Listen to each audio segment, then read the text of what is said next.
மத்திய அரசுல ஒரு பெரிய பப்ளிக் செக்டர் அண்டர்டேக்கிங்ல மிக உயர்ந்த பதவியில் இருந்தவர்.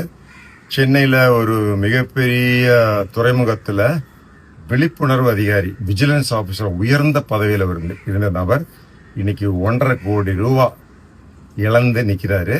அவருக்கு பணம், அவருக்கு மனைவிக்கு பணம், நகை எல்லாத்தையுமே வித்து நிக்கிறாரு. அவருக்கு கூகுள் நோட்டிபிகேஷன் வந்திருக்கு, இந்த மாதிரி ரொம்ப இன்வெஸ்ட்மெண்ட் சான்சஸ் எல்லாம் இருக்கு. IPO, so initial public offering அப்படின்னு அந்த கம்பெனியில் வருது. இப்போ குறைஞ்ச விலைக்கு நீங்கள் வாங்கலாம், உங்களுக்கு வாங்கி தரேன்னு சொல்லி கொஞ்சம் கொஞ்சமாக 1 லட்சம், 2 லட்சம், 30 லட்சம், 40 லட்சம் அப்படின்னு சொல்லிட்டு அவர் கிட்டத்தட்ட 120 லட்சம் ரூபாய்க்கு இந்த இன்வெஸ்ட்மெண்ட் வாங்கியிருக்காரு. அவருக்கு கணக்குல எல்லாம் அவங்க சரியான கணக்கு காட்டுறாங்க.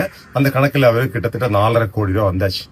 இப்போ இந்த 4.5 கோடி ரூபா நான் திருப்பி எடுக்கணுங்க, எனக்கு திருப்பி அனுப்புங்க அப்படின்னு சொன்ன உடனே, இல்லை அதுக்கு நீங்கள் 10% நீங்க கமிஷன் கட்டணும். அந்த 10% கமிஷனே இப்ப கிட்டத்தட்ட 40 லட்சம் ரூபாய் மாதிரி வருது, அதை முதல்ல கட்டுங்கன்னு சொல்றாரு. அவரு இல்லைங்க என்கிட்ட இல்லைன்னு சொல்றாரு. பிறகு அவர் தொடர்பில் இருக்கிறவர் சொல்றாரு, சார் நீங்க ரொம்ப கஷ்டப்படுவீங்க, 10 லட்சம் நான் கட்டுறேங்க, நீங்க ஒரு 30 லட்சம் கட்டுங்க அப்படின்னு இன்னொரு 30 லட்சத்தையும் கட்டிட்டாரு. அப்படி 1,70 லட்சம் ரூபாய் கட்டிட்டாரு. இப்பதான் அவருக்கு தெரியுது இதெல்லாம் பெரிய மோசடி. பலமுறை நான் இது போன்ற வீடியோக்களை போட்டிருக்கிறேன். இந்த மாதிரி முதலீடு மோசடிகள் எல்லாம் போய் நீங்கள் ஷேர் இன்வெஸ்ட்மெண்ட் பண்ணுறோன்னு சொல்லி ஏமாந்துடாதீங்க, மிகப்பெரிய மோசடி நடக்குது அப்படின்னு. இருந்தாலும் இவ்வளோ உயர்ந்த பதவியில் இருந்தவரே ஏமாந்து நிற்கிறாரு.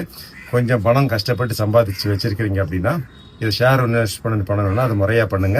இதுபோல் நோட்டிஃபிகேஷன் வந்த இடத்துல போய் அங்கே சேர்ந்து பணத்தை இழந்து தவிக்காதீங்க.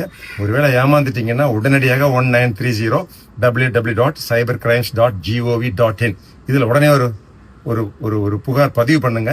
ஒருவேளை உங்க பணம் இந்தியா விட்டு வெளியே போகாம இருந்தா அதை பிளாக் பண்ணி உங்களுக்கு திருப்பி கொடுப்பாங்க.